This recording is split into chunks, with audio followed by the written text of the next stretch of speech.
के जमींदार जिनका नाम ठाकुर जय सिंह, देखिए आपने नौकर से क्या वार्तालाप करते हैं? क्या नहीं? जयपुर रियासत के अंदर हमारे ठाकुर जय सिंह का बहुत बड़ा दबदबा है। वो तो है।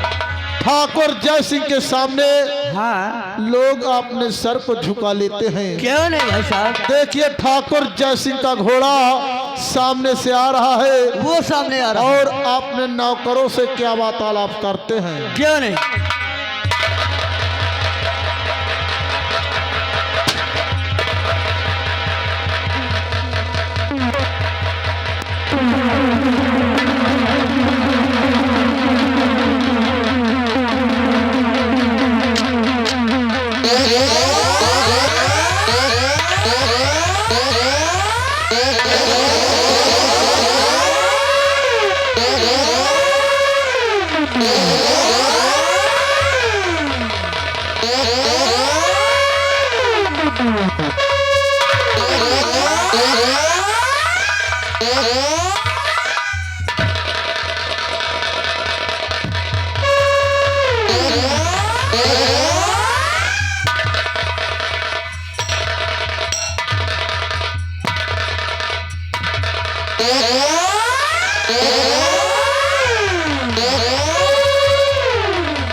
रियासत जयपुर और इस रियासत का जमींदार मैं ठाकुर जय सिंह।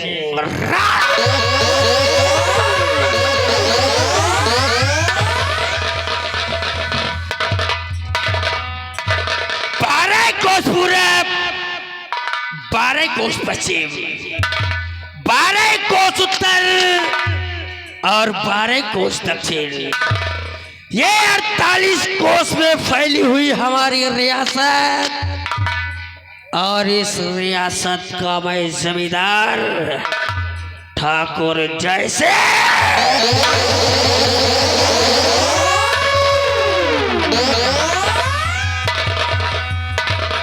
हमारे बाप, हमारे दादा और हमारे परदादा, ये सभी लोग इस जयपुर की रियासत पर सियासत किया और अब ये रियासत ठाकुर जय सिंह राणा को विरासत।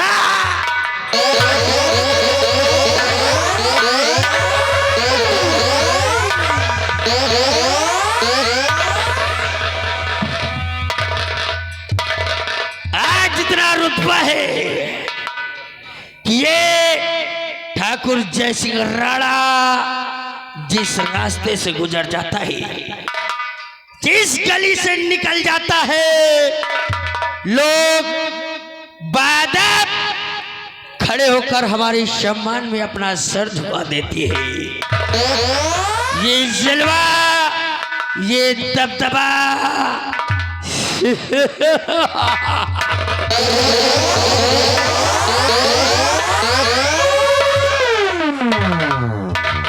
ये ठाकुर जय सिंह राणा इस जयपुर की सरजमी पर ना गलत करता है और ना ही गलत करने वालों को बना।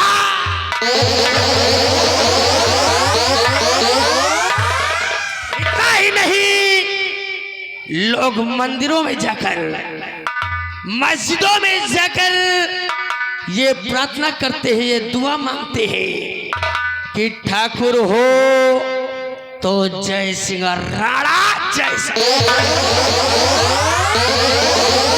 क्योंकि ना गलत करता है और ना ही गलत करने वालों को पना।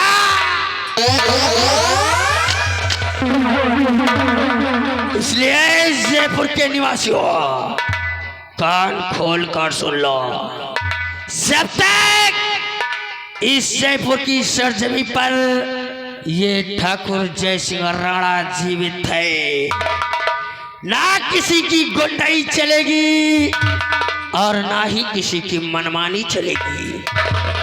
अगर किसी ने बगावत किया तो बीच चौराहे पर नंगा करके गोली ना मारा, समझ लेना।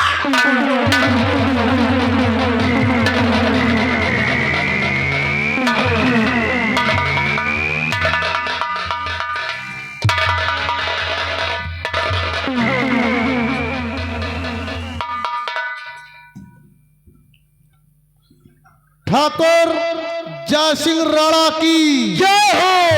ठाकुर जय सिंह राणा की जय हो। ठाकुर जय सिंह राणा की जय हो।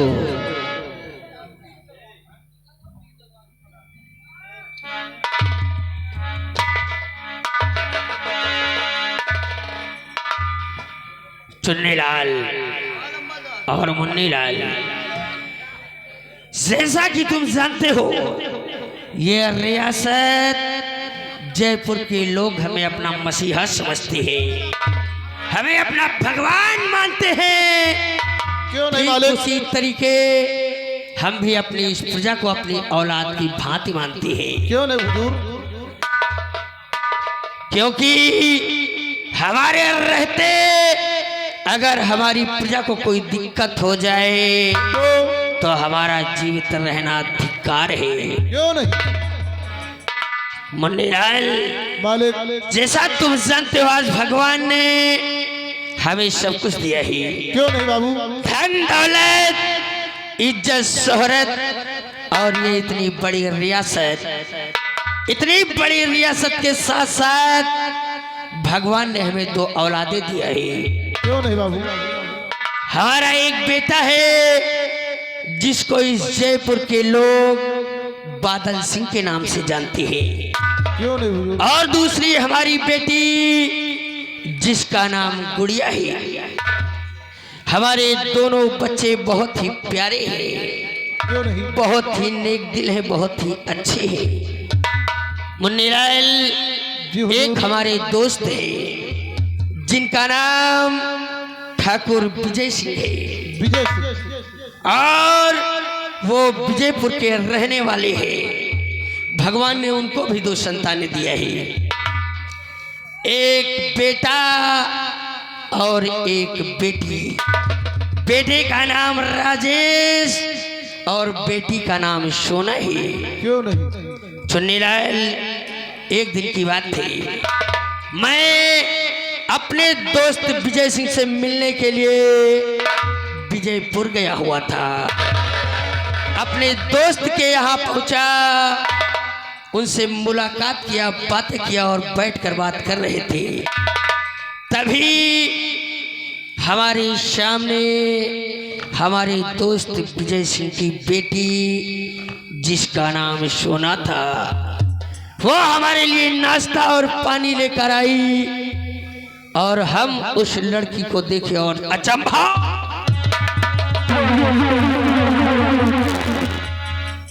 क्योंकि सोना सयानी थी, शादी योग्य थी, लेकिन हमारे दोस्त ने उसकी शादी नहीं किया था। वो नाश्ता पानी देकर मुझसे गई और फिर हमने अपने दोस्त से पूछा क्या?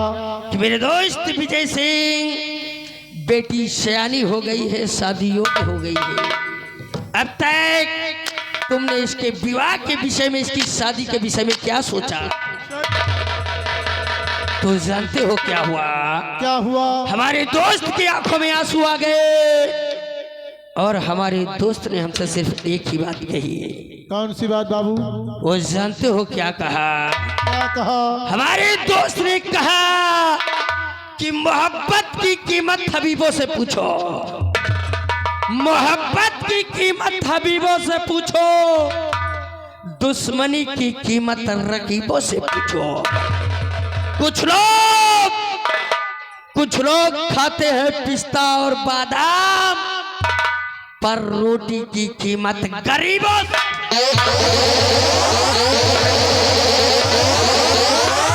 ये बात हमारे समझ में नहीं आई तो और मैं वहां से अपने यहाँ जयपुर वापस आ गया। एक दिन का जिक्र है, मैं अपनी रियासत को घूमने के लिए जा रहा था, तभी अचानक शाम का समय हो गया। अचानक से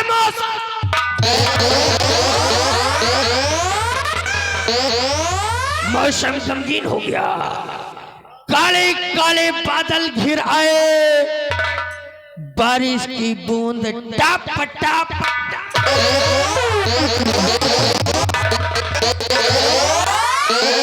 फिर क्या था, वो सुनसान जगह, नदिया का किनारा, शाम का समय, मैं वहीं पर ठहर गया। तभी अचानक आसमान में बिजली कड़की और उसकी रोशनी से थोड़ी दूर पर एक था बरगद का पेड़ और उसी बरगद की पेड़ पर लटकती हुई एक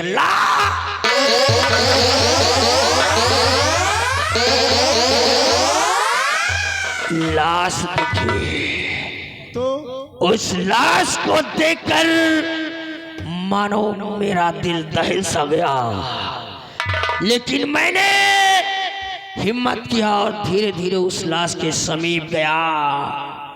तो क्या देखता हूँ, वो लाश और कोई नहीं बल्कि एक नई नवेली दुल्हन थी। उसके गले में फांसी का फंदा।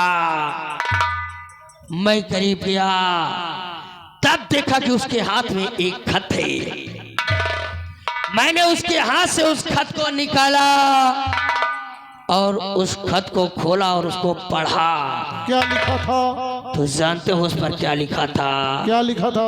अरे उस पर कुछ और नहीं बल्कि लिखा था दहेज का दाना।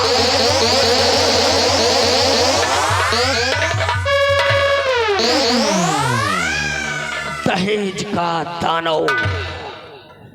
ये मंजर देखकर हमारा दिमाग चकरा गया। हमने सोचा कि आज हमारे जयपुर में लोग दहेज के लिए अपनी बहुओं को, अपनी पत्नियों को मौत के घाट उतार देते हैं। दहेज के लिए अपनी बहुओं को फांसी लगा देते हैं, आग लगा देते हैं। चाहे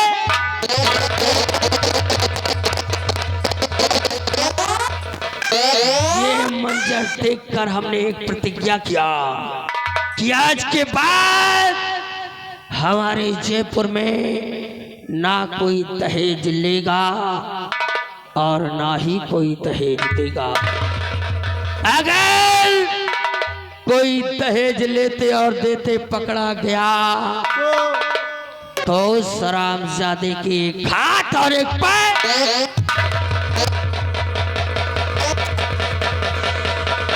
एक हाथ और एक पैर कटवा लिया जाएगा।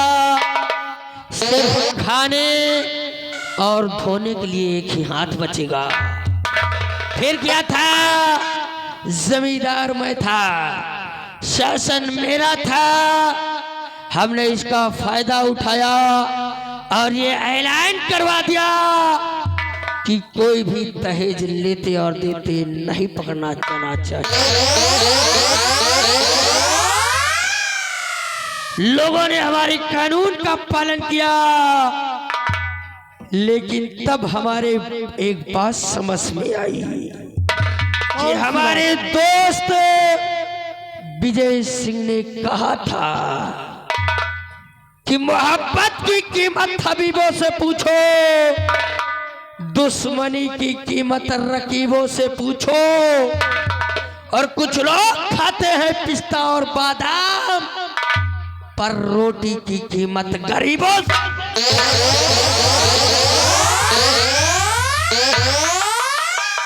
मेरी बात समझ में आई कि मेरा दोस्त गरीब था, उसके पास दहेज देने के लिए रुपया नहीं था।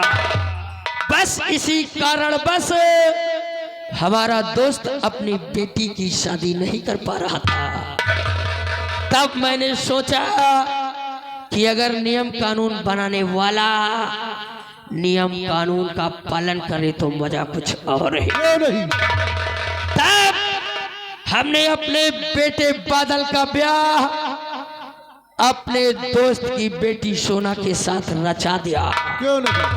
और अपने बेटे से पूछा नहीं कि बेटा तुम इस शादी से खुश हो या नाराज हो।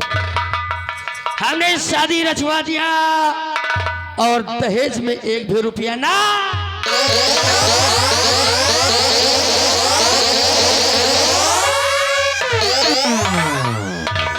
शादी होने के बाद हमारा दोस्त भी चल बसा, उसका भी देहांत हो गया। लेकिन एक काम करो मुन्नीलाल, जाओ इसी वक्त हमारे बेटे बादल और हमारी बहू सोना को हमारे पास लेकर आओ। जैसा आप कहो। जाओ।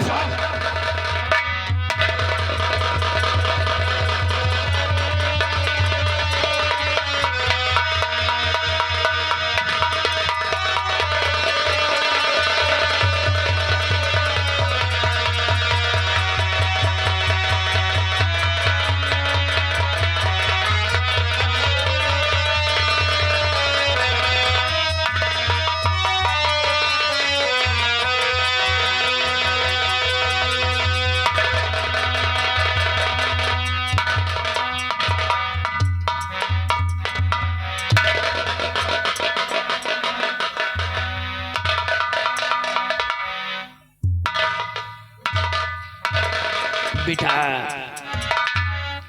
और बताओ, सब कुशल मंगल तो है ना? जी पिताजी।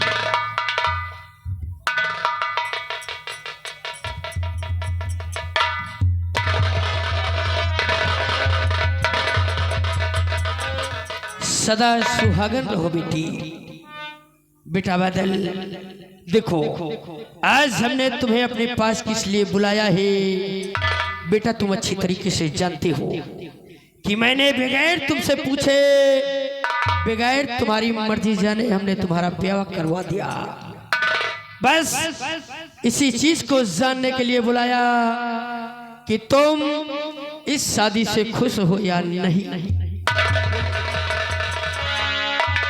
पिताजी, आपके हर एक फैसले पे ये आपका बेटा हमेशा खुश रहता है पिताजी, क्योंकि आप जो भी करते हैं मेरे लिए अच्छा ही करते हैं। शाबाश बेटा, हमें तुमसे यही उम्मीद थी। लेकिन बेटा हमने तुम्हारा ब्याह रचाया, लेकिन दहेज में एक भी रुपया नहीं लिया। बेटा इसी चीज को समझाने के लिए तुम्हें अपने पास बुलाया है। सुनो, हम तुमसे कहना क्या चाहते।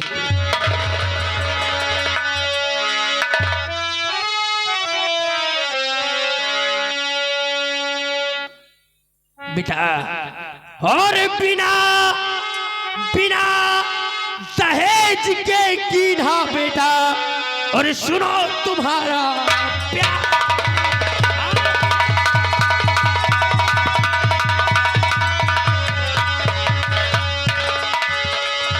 बिना दहेज के कीन्हा बेटा, और सुनो तुम्हारा ब्याह। और ना तो कोई मांग जात की, ना धन की कोई चाह।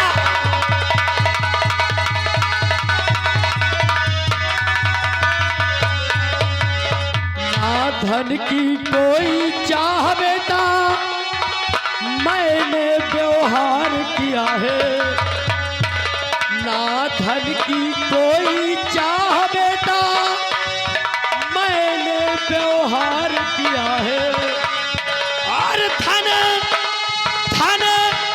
दौलत शोहरत सब कुछ भगवान दिया।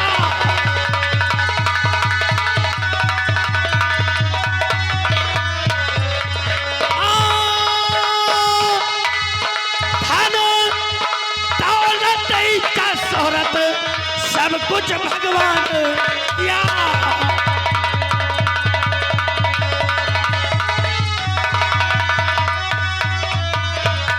नहीं गरीबों का धन चाहिए बेटा, गरीबों का धन हमें नहीं चाहिए। नहीं गरीबों का धन चाहिए, सब कुछ संपन्न किया है। नहीं गरीबों का धन चाहिए, सब कुछ संपन्न किया है। और दुल्हन दुल्हन ही दहेज है बेटा, और दुल्हन ही सारा धन है।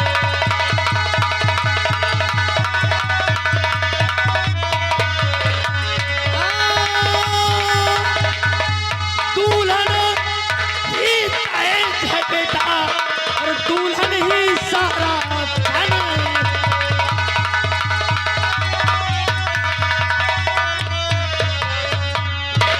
इस धन का घमंड न करना,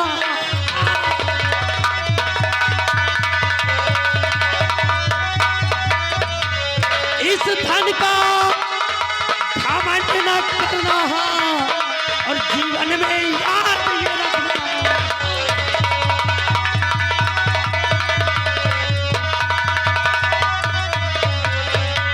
हर इंसान है राही, हर इंसान है राही, और इस लक्ष्मी का नहीं भरोसा, और नहीं किसी की प्यार।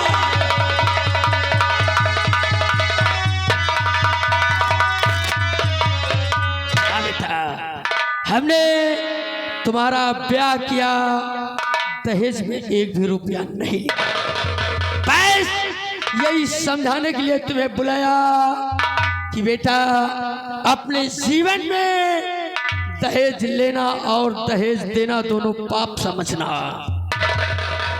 ये याद रखना कि ये गरीबों का धन हमें बढ़ने नहीं देगा, बल्कि हमें और कम। इस भोली भाली प्रजा को अपने भाई अपने मित्र के समान समझना, और इन्हें अपना ही प्यार देना। पिताजी, मैं आप ही का बेटा हूँ पिताजी, और मैं आपको कभी शिकायत का मौका नहीं दूंगा पिताजी। शाबाश बेटा, हमें तुमसे यही उम्मीद थी। बहू का ध्यान रखना, कोई तकलीफ ना होने पाए। बहू सोना। जी पिताजी। देखो बेटा, जी पिताजी। हम जब से तुम्हारा विवाह अपने बेटे के साथ करवा के लाए हैं, तुम्हें अपनी बहू नहीं बल्कि अपनी बेटी समझते हैं। जैसे हमारी एक बेटी गुड़िया है, वैसे ही तुम भी हमारी बेटी हो। कभी अपने आप को तन्हा अकेला मत महसूस करना। अगर कोई तकलीफ होती है तो आकर के मुझसे कहना, मुझे अपना ही पिता समझना। कोई किसी प्रकार की दिक्कत हो तो बेखौफ हमारे पास आना और मुझसे कहना। इसमें समझने वाली बात है, आप तो मेरे पिताजी हैं। अगर मुझे कोई भी परेशानी या कोई भी दिक्कत होगी, मैं आपसे जरूर जाहिर करूंगी। ठीक है बेटा। बेटा बादल, जाओ बहू सोना को ले जाओ और जाओ आराम करो।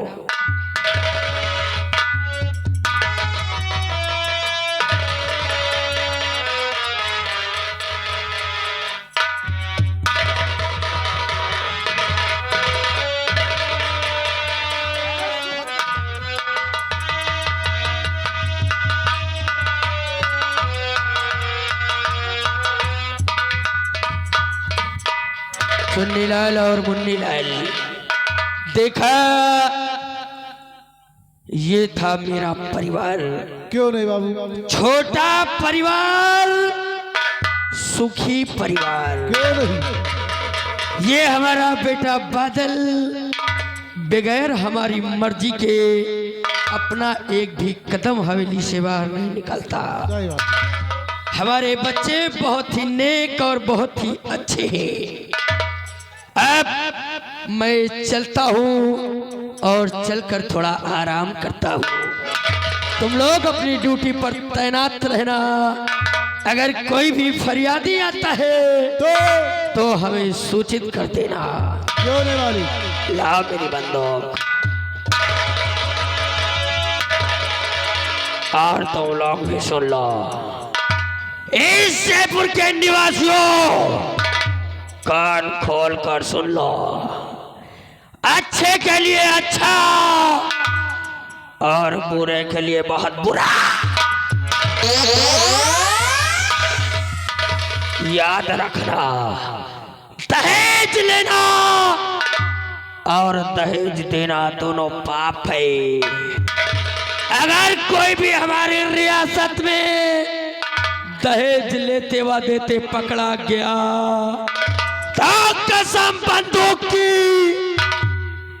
याद रखना, हरामजादा इतनी गोली मारूंगा, इतने छेद करूंगा कि कंफ्यूज हो जाओगे कि सांस किधर से लो और छोड़ो किधर से।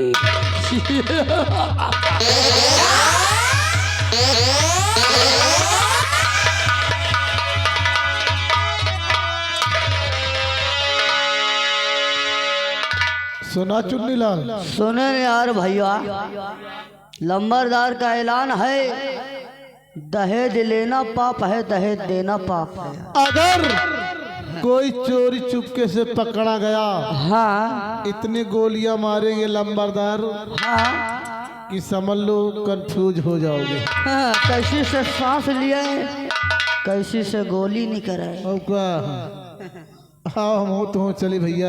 यार भैया, हाँ, तुम ब्याह करे तो दहेज न लिहो। हम जानत का लेना है? तुम का लिहो रहा है? हमका ना पूछो का लेना है। तुम का लिहो रहा है? पाए ब्याह है मोटरसाइकिल। मोटरसाइकिल और क्या? 2 पहिया हवाली। नहीं साले 3 विकलांग नजर आ रहे हैं का तुमका? नहीं, हम सोचा यार साले होश में हो जाओ, नहीं बे बहनी नहीं भाई। मां मूड गरम हो रहा तुम्हारा सूरत देख के। अच्छा हाँ नहीं, हम प्याला प्याला प्याला सो जा, फिर प्याला। और जब पेला पेला लगी हो तो काम को करी यार। आओ चलते हैं, चलते हैं और आगे देखो क्या होता है क्या नहीं। क्यों नहीं? चलते चलते कहा गया है, क्या कहा गया?